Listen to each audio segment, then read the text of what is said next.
Good morning. It's Tuesday, September 5th. And yesterday I was able to repair a very important piece of software. Apparently I had a license for a particular version of this software, and every time I loaded it up I got messages. And I finally was able to communicate via email with the organization that had produced this software, and they told me the version that I was trying to download was not my version. I had to use a different version, and because I was downloading the wrong version, my entrance key was going to be rejected. And they were correct. I downloaded the proper version and the computer took it, and the software is beautiful, and that's why I'm able to sit here in front of you and tell you what happened.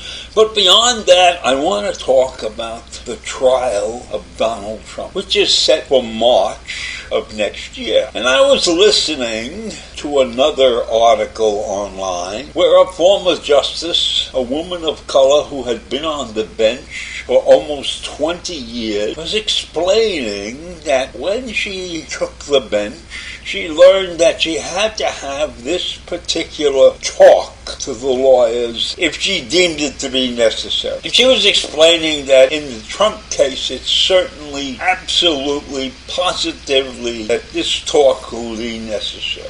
So the judge, who was retired, LaDoris Hazard Cordell by name, and she was a former California Superior Court judge, told the current judge who's in charge of the upcoming case, which is, her name is Tanya Chutkan.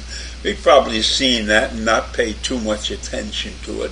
But she's also a woman of color. And she has set the court date, as I said before, in March.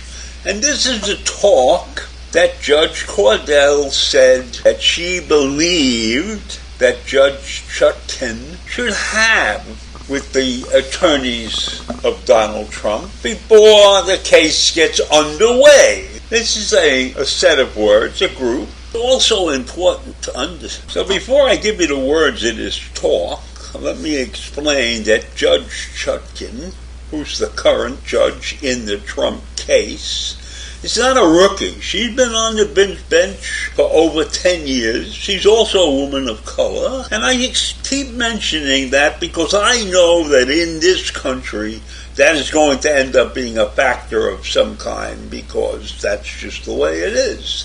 Many of Trump's acolytes will accuse her of some form of discrimination, whatever it is. But in any event, Judge Chutkan is a tough cookie and had been known to give sentences to criminals beyond what prosecutors have asked for, because she has deemed their crimes to be much more heinous than the prosecutors have. So there are several cases which are pretty famous in her arena where she gave maximum sentences to people. And so I have no question after reading this article that Trump will be tried fairly and he will not get any sort of break from this judge. So she has set this court date of March 4th, which gives the defense 6 more months to work on their defense, and it gives her 6 months or 7 months to get this case settled before the 2024 election. And I am sure that she's not going to sit around and let them pull their nonsense, their ongoing nonsense, which we know that Trump has done all the time,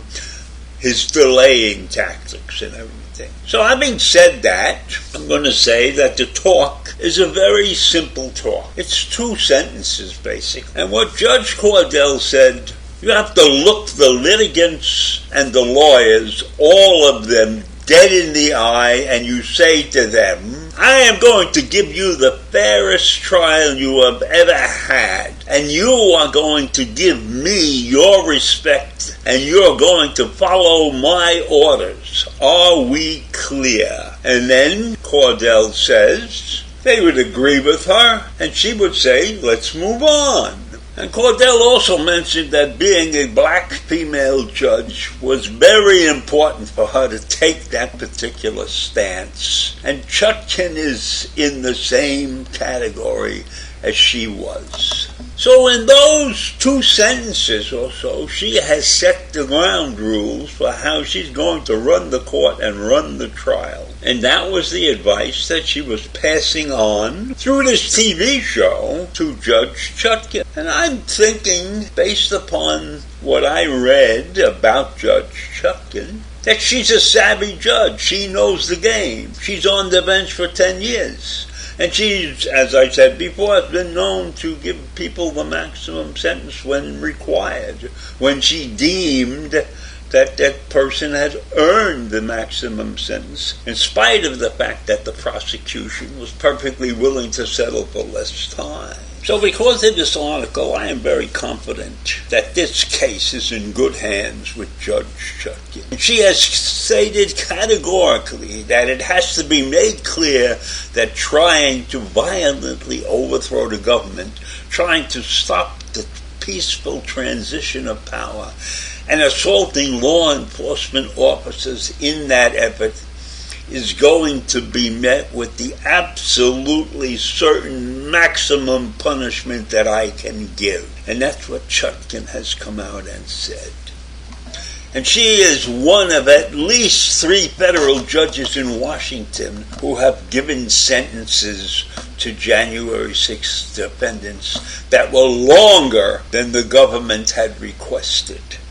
So Chutkan is a tough cookie, a bright woman, and she should be recognized as a hero in this country because she is put in a difficult situation. She is going to judge a former president in a terrible atmosphere in this country, and she will be able to stand up to these people. And let's not forget the tactics that Trump has used in the past. And I'm sure that Chutkan is prepared for all of those tactics. And so in March of next year, let the fireworks begin. It will be an interesting time in the country. And let's hope that justice is done properly and that there are 12 people capable of rendering a true, just, fair decision.